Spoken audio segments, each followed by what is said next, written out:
Hello my lovely students, welcome to Ganit Vigyan. मैं हूं शालिनी। आज की वीडियो में हम प्रैक्टिस करेंगे टेस्ट योरसेल्फ के क्वेश्चन नंबर 9 टू 16 की, और इसी के साथ केस स्टडी बेस्ड क्वेश्चंस को भी प्रैक्टिस करेंगे। नोट्स के लिए आप हमारी वेबसाइट ganitviggyan.in पे विजिट कीजिए, लिंक इसका डिस्क्रिप्शन बॉक्स में मिल जाएगा।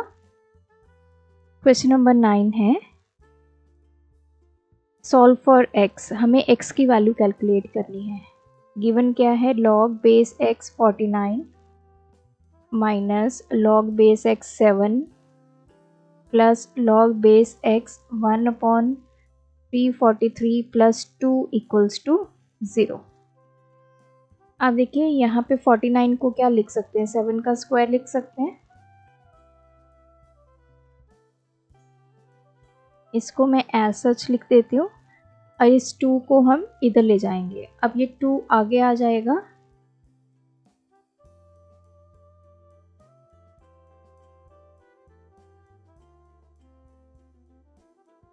तो हमने यहाँ पे पावर लॉ को अप्लाई कर दिया। 2 हम आगे ले आए। अब देखो 2 log 7 बेस है x, इसमें से हमें माइनस करना है log 7 बेस x।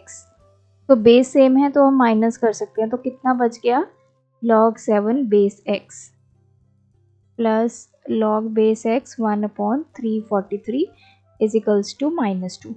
अब ये यहाँ पे हम log m plus log n किसके इक्वल होता है, log m इंटू n। तो 7 इंटू 1/343 इज इक्वल्स टू -2। ये हो गया हमारा प्रोडक्ट लॉ।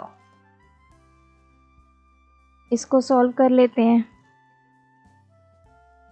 तो 7 के टेबल पे कैंसिल हो जाएगा, 7 4 28, ये आ गया हमारे पास 63 9 पे। तो 1/49 इज इक्वल्स टू -2। अब हम इसकी एक्सपोनेंट फॉर्म लिख लेंगे। तो बेस क्या है x, इसकी पावर कितनी आ जाएगी -2 इक्वल्स टू 1/49। इसकी पावर को पॉजिटिव करेंगे तो न्यूमिनेटर को डिनोमिनेटर, डिनोमिनेटर को न्यूमिनेटर बना देंगे और पावर क्या हो जाएगी, पॉजिटिव। अब देखो ये इधर स्क्वायर है, हमें 1/x की वैल्यू निकालनी है। दोनों तरफ आप स्क्वायर रूट कर दो।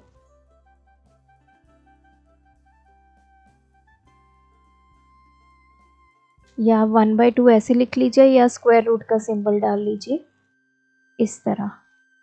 तो ये कैंसिल, 1/x किसके इक्वल आ गया, 1/7। तो यहाँ से कंपेयर करेंगे, ये आप क्रॉस मल्टीप्लाई कर लो, x कितना आ गया, 7। क्वेश्चन नंबर 10, a स्क्वायर की वैल्यू गिवन है, b क्यूब की वैल्यू गिवन है और ये वैल्यू हमें log c के इक्वल गिवन है। हमें फाइंड करना है c in terms of x and y, मतलब c की वैल्यू निकालनी है, उसमें x और y होना चाहिए। अब देखो ये है a square upon 2 minus B cube upon 3 is equals to log c। अब a स्क्वायर की वैल्यू हमें log x गिवन है, तो हम यहाँ पे log x पुट करेंगे अपॉन 2 माइनस बी क्यूब की वैल्यू log y की इक्वल है, तो बी क्यूब की जगह मैंने log y लिख दिया upon 3 is equals to log c। यहाँ पे एलसीएम ले लेते हैं, तो ये आ गया 3 log x minus 2 log y is equals to log c। 3 log x minus 2 log y is equals to, ये 6 इधर चला जाएगा, log c से मल्टीप्लाई हो जाएगा। अब यहाँ पे पावर लॉ अप्लाई करेंगे, तो log x की पावर कितनी बन जाएगी, 3 माइनस log y की पावर बन जाएगी 2। ये वैल्यूज़ आपकी पावर में चली जाएंगी, इधर आ जाएगा log c की पावर 6। तो दिस इज पावर लॉ।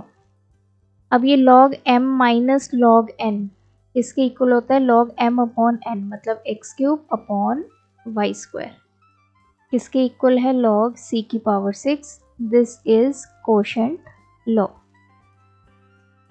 अब दोनों तरफ log है और log का बेस भी क्या है, सेम है, नहीं लिखा हुआ, इट मीन्स दोनों का बेस कितना है, 10 है।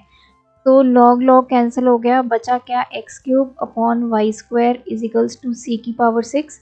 हमें c की वैल्यू फाइंड करनी है, तो ये इस तरफ आ जाएगा 6 इज इक्वल्स टू सी। मतलब इस तरफ 6 वैल्यू है तो उस तरफ 1/6 बन जाएगी। या फिर आप ऐसे कर सकते हो, दोनों साइड्स को, दोनों पावर्स को 1/6 से मल्टीप्लाई कर दो तो इधर कैंसिल हो गई, इधर ये बन गया।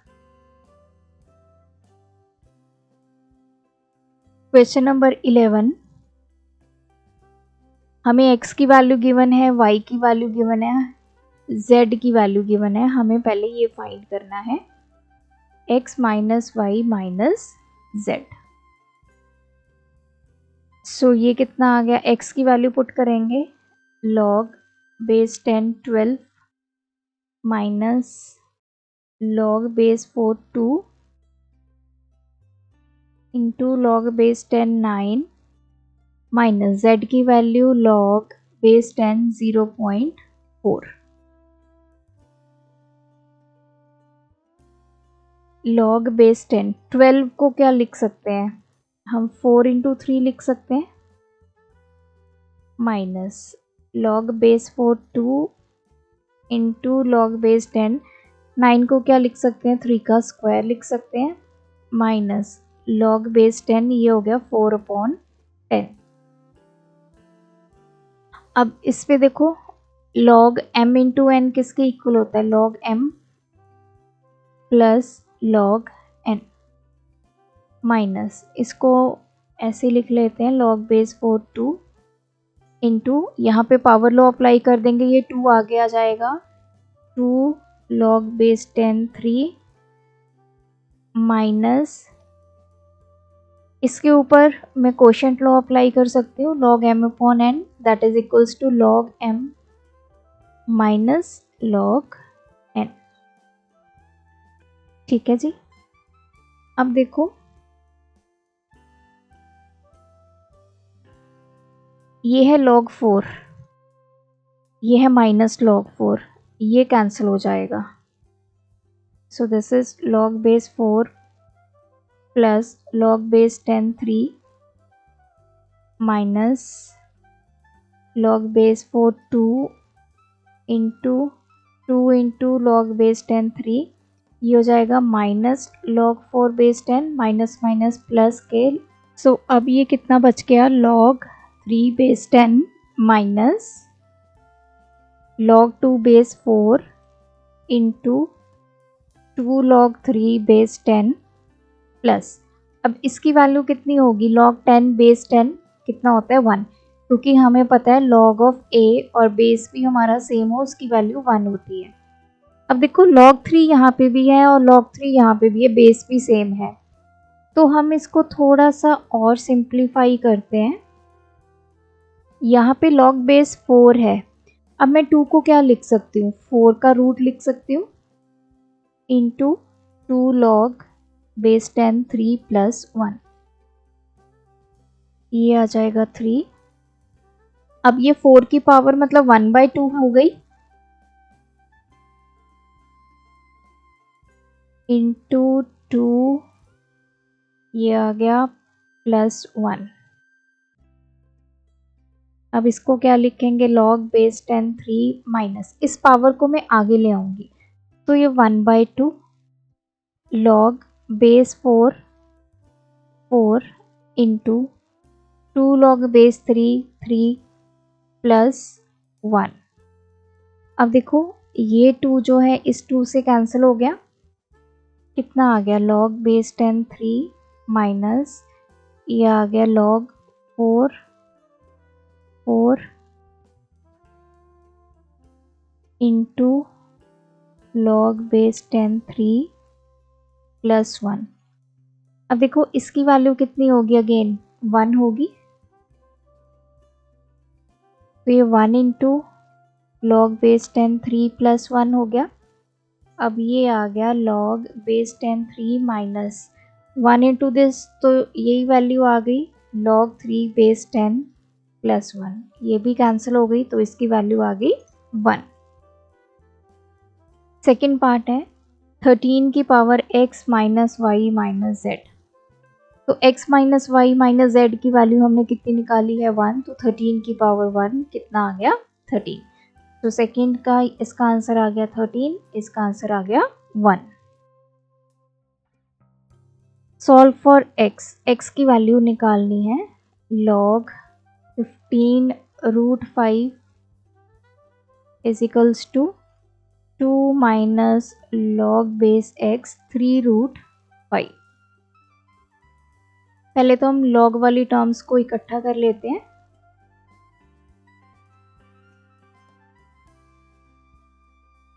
ये हो गया 2 के इक्वल। अब ये log m plus log n किसके इक्वल बन गया? log m into n। ये हमारा प्रोडक्ट लॉ होता है।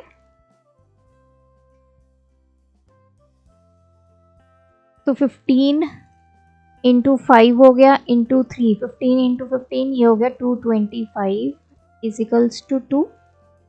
अब इसके एक्सपोनेंट फॉर्म कर लेते हैं। ये बेस रहेगा x, ये बन जाएगी पावर इजिकल्स टू 225।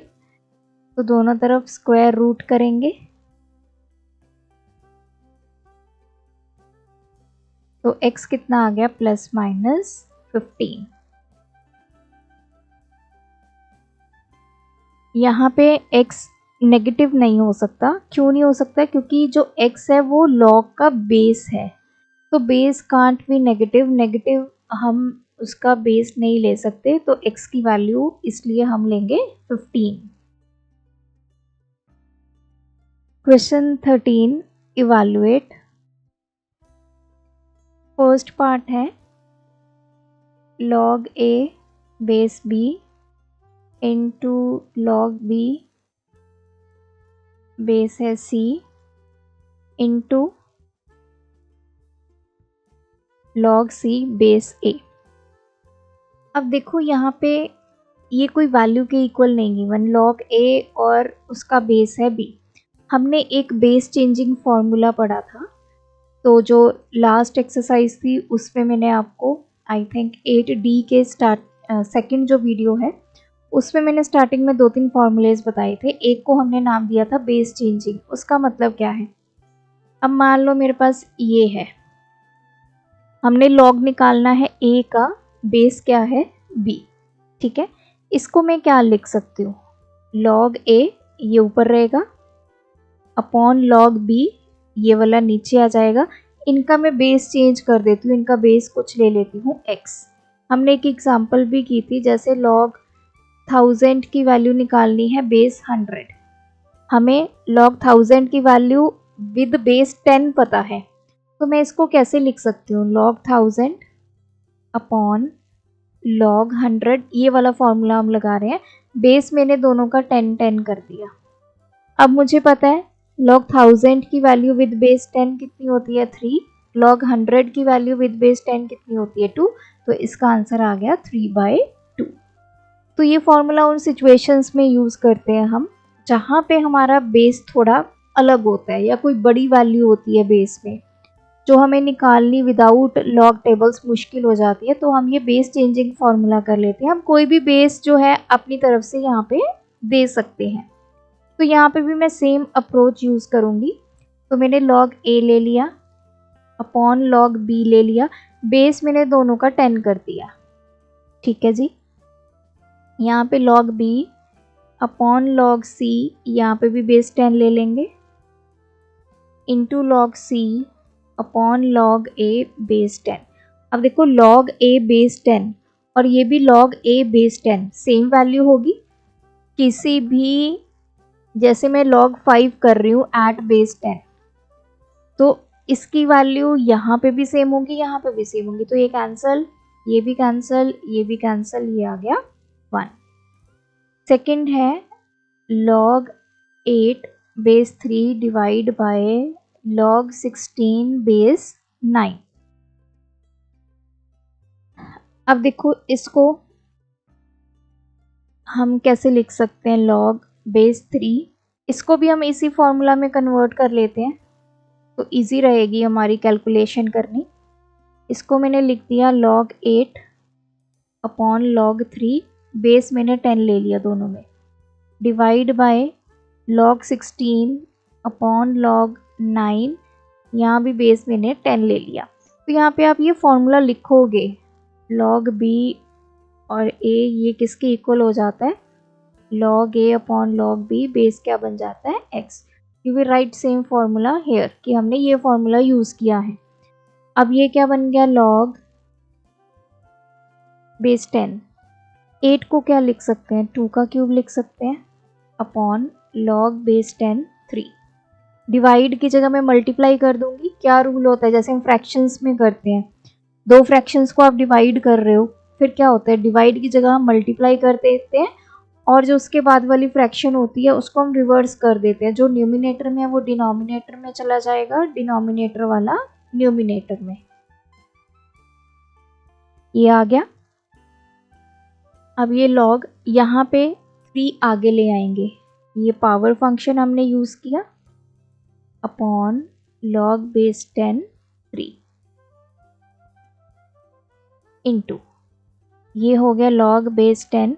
9 को क्या लिख सकते हैं, 3 का स्क्वायर, log बेस 10। 16 को क्या लिख सकते हैं, 2 की पावर 4।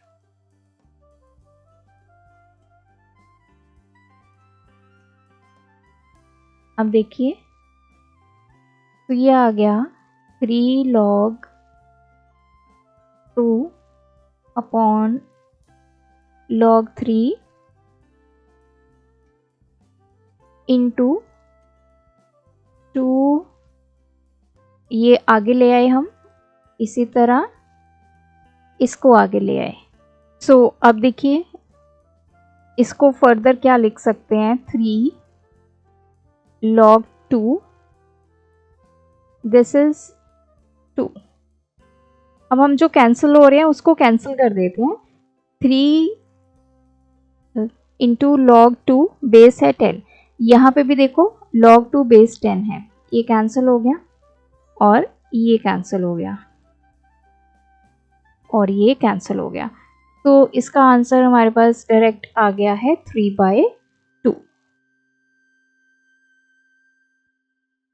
तो हमने यहाँ पे पावर लॉ को यूज करके पावर्स आगे कर ली और बाकी सब कैंसिल होके 3/2। क्वेश्चन 13 का थर्ड पार्ट है, हमें सॉल्व करना है log 8 बेस है 5 upon log 16 base 25 into log 10 base है 100। अब इस क्वेश्चन को भी हम वैसे ही सॉल्व करते हैं। अब ये log 8 अपॉन log 5 हो गया, बेस ले लेते हैं इनके 10। अगर आप 10 बेस नहीं भी लिखोगे तब भी चल जाएगा, क्योंकि बाय डिफ़ॉल्ट जो बेस होता है वो आपका 10 होता है। इसको हमने लिख लिया log 16 अपॉन log 25, इसका भी बेस 10 ले लेते हैं, तो 10 अब मैं लिखूंगी नहीं, तो ये आ गया log 10 अपॉन log 100। तो यहाँ पे आपने लिखना है कि आपने बेस चेंजिंग फॉर्मूला यूज़ किया है। log ऑफ a अगर पावर b है तो ये क्या बन जाता है, log of a upon log of b, और कोई भी आप इसका बेस ले लेते हो। अब इसको थोड़ा सा सिंप्लीफाई करते हैं, इसको भी मैं बेस हटा देती हूँ यहाँ से, अपॉन ये चला गया log 5 नीचे, ये log 16 और log 10 यहीं पे रहेगा, ये log 25 और log 100 ऊपर चला गया। अब देखिए, log 8 को क्या लिख सकते हैं, 2 का क्यूब लिख सकते हैं, 25 को क्या लिख सकते हैं, 5 का क्यूब लिख सकते हैं, और 100 को क्या लिख सकते हैं, 10 का स्क्वायर, अपॉन log 5 इंटू 16 को क्या लिख सकते हैं, 2 की पावर 4 इंटू log 10। तो यहाँ पे पावर लॉ यूज़ करेंगे, सारी पावर्स आगे ले आएंगे,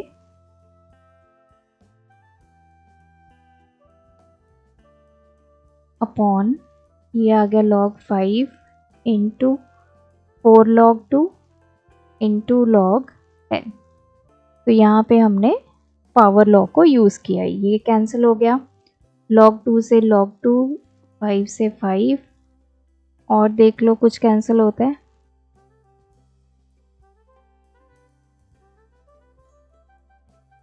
सो ये आ गया हमारे पास 9/2, क्योंकि ये 3 बच गया, ये 3 बच गया और नीचे ये 2 बच गया। Question number 14, show that this equals to this. हम लेफ्ट हैंड साइड ले लेते हैं क्योंकि हमने प्रूव करना है। तो log AM divide by log AB M। अब इसको क्या लिख सकते हैं, log M upon log A। इसको लिखेंगे log M upon log AB। हमने यहाँ पे अपना बेस चेंजिंग फॉर्मूला यूज़ किया है, that is log of A with base B is equals to log A upon log B, और बेस इसका चेंज कर दो। अब ये log M upon log A हो गया, डिवाइड की जगह हम कर देते हैं मल्टीप्लाई, और इसका कर देते हैं रेसिप्रोकल, क्योंकि अगर डिवाइड होता है तो फ्रैक्शंस को कैसे डिवाइड करते हैं, सेम यहाँ पे यूज़ होगा। न्यूमिनेटर डिनोमिनेटर बन जाता है, डिनोमिनेटर न्यूमिनेटर। अब देखो log m से कैंसिल हो गया, ये कितना आ गया log A into b upon log A। अब log A इंटू बी है, log m इंटू n किसके इक्वल होता है, log m plus log n, ये हमारा प्रोडक्ट लॉ है, अपॉन में आ गया log A। अब इसको सेपरेट कर लो, log A upon log A plus log B upon log A, ऐसे लिख सकते हैं। ये कैंसिल हो गया, ये तो आ गया 1 plus log B upon log A। अब ये log B अपॉन A है, मतलब ये फॉर्म है, इससे मैं इसको ऐसे लिख सकती हूँ, log B ऊपर रह जाएगा, A उसका क्या बन जाएगा, बेस। मतलब इस फॉर्म से मैंने ये फॉर्म लिख दी, तो यही फॉर्म गिवन थी ना, तो इससे हम ये लिख सकते हैं। तो अगेन हमने यहाँ पे मैं लिख देती हूँ, आपने फॉर्मूला लिखना है ये वाला, ठीक है, सेम फॉर्मूला आपने यहाँ पे लिख देना है। तो इस फॉर्मूला को हमने यूज़ किया, तो ये आ गया, that is equals to right hand side. Question 15, if this is equals to this find x। अब हमें गिवन है log x, बेस है √27 इज इक्वल्स टू 2/3। इसको सॉल्व करते हैं, ये आ गया 8/3। अब इसकी एक्सपोनेंट फॉर्म लिख लेते हैं। तो बेस कितना है √27, इसकी पावर कितनी हो जाएगी 8/3, ये x इधर आ जाएगा। 27 की पावर हो गई 1/2 और इसकी पावर 8/3। इस रूट को हम 1/2 लिख सकते हैं। अब देखो दोनों पावर्स आपस में मल्टीप्लाई हो गई, तो 27 की पावर आ गई 4/3 इज इक्वल्स टू x। 27 को क्या लिख सकते हैं, 3 का क्यूब लिख सकते हैं, power 4/3 is equals to x। तो 3 की दो पावर्स हैं, दोनों आपस में मल्टीप्लाई हो जाएंगी, तो x कितना आ गया 3 की पावर 4, कितना होता है 81। Question 16, evaluate. हमें इसकी वैल्यू फाइंड करनी है 1 अपॉन log BC, बेस है a plus 1 plus 1 upon log CA, base B plus 1 plus 1 upon log AB, base C plus 1। अब देखो इस पे वही वाला लॉ अप्लाई करेंगे, बेस चेंजिंग जो फॉर्मूला है हमारा, क्या है log BC upon log A। Base मैंने ले लिया 10, तो अगेन मैं यहाँ पे लिख देती हूँ। अगर आपके पास इस तरह है तो इसको आप ऐसे भी लिख सकते हो, ए भी आप चेंज कर लीजिए, कुछ भी ले सकते हैं, ठीक है। तो बेस x ले लो, तो हमने इसका बेस बना लिया 10, तो 10 मैं नहीं लिखूंगी, इस पे भी हम सेम अप्लाई करेंगे, तो ये log CA upon log B बन गया, log AB upon log C बन गया प्लस 1। तो ये आप यहाँ पे लिख देंगे कि हमने ये फॉर्मूला यूज़ किया है। अब यहाँ पे लेते हैं एलसीएम, ये आ गया log A, log BC plus log A, यहाँ पे लॉग बी एलसीएम आ गया, log C A plus log B बन गया, 1 अपॉन यहाँ पे लॉग सी एलसीएम आ गया, log A B plus log C. अब ये लॉग ए ऊपर चला जाएगा, this is log A upon log B C plus log A plus log B upon log C A plus log B plus log C upon log A B plus log C. तो हम इसको ऊपर ले गए क्योंकि denominator में अगर 1 upon कुछ होता है तो वो ऊपर जाकर मल्टीप्लाई हो जाता है। अब ये log A upon log B सी को क्या लिख सकते हैं, लॉग बी प्लस लॉग सी लिख सकते हैं। यहाँ पे हमने प्रोडक्ट लॉ अप्लाई कर लिया। सिमिलरली लॉग सी ए को क्या लिख सकते हैं, log C plus log A लिख सकते हैं, plus log C upon log A B को क्या लिख सकते हैं, log A plus log B plus log C. यहाँ पे आप लिख लोगे प्रोडक्ट लॉ। अब सभी का एलसीएम ले लो, क्या आ गया, log B plus log A plus log C. तो इसमें है तो इसका आ गया लॉग ए, सेकेंड टर्म से आ गया लॉग बी और थर्ड टर्म से आ गया लॉग सी। अब देखो ये सेम है, कैंसिल हो गया, सो ये आ गया 1। नेक्स्ट है case study based questions. Mobile signal strength is measured in decibel milliwatt. तो ये जो आपके मोबाइल सिग्नल्स होते हैं उसको मेजर करने का यूनिट है, जिसकी रेंज जो है वो -50 से लेकर -120 के बीच में है। -50 को एक्सीलेंट बोलेंगे कि अच्छी रेंज आ रही है, -120 मतलब बहुत ही बेकार रेंज आ रही है। And can be checked using your phones field test mode और सिग्नल स्ट्रेंथ एप्स। और इसको आप इन 2 मेथड से चेक कर सकते हैं। अब जो सिग्नल है, सिग्नल की जो स्ट्रेंथ है उसको हम S से डिनोट कर रहे हैं। हम बोलते हैं ना कि अभी सिग्नल नहीं है या अभी पूरा सिग्नल है, तो जो सिग्नल है वो dBm मतलब डेसिबल मिलीवॉट में कैलकुलेट होगा और उसका एक फॉर्मूला हमें दे दिया, S = 10 log P। What is P? P is the signal power. तो जो सिग्नल की पावर आ रही है उसके बेस पे आपके सिग्नल की स्ट्रेंथ डिपेंड करती है। अगर पावर अच्छी होगी तो स्ट्रेंथ भी अच्छी होगी। तो इसने सबसे पहले पूछा है फाइंड द सिग्नल स्ट्रेंथ। हमें S की वैल्यू फाइंड करनी है, हमें P की वैल्यू गिवन है।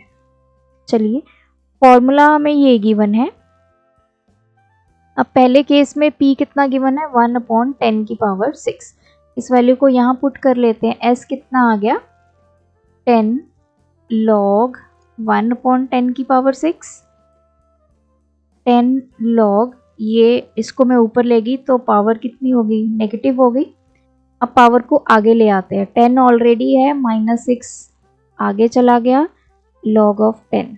ये हमने पावर लॉ को यूज किया, ये हो गया -60 log 10, this is equals to -60। log 10 की वैल्यू कितनी होगी, 1 होगी, क्योंकि बेस भी कितना है इसका, 10। तो अगर P की वैल्यू ये है तो हमारे सिग्नल की वैल्यू आएगी -60, जो कि मतलब एक्सीलेंट के पास है। -50 के पास जो वैल्यू होगी that will be excellent. Second case में हमें पूछा है if signal power is reduced to this.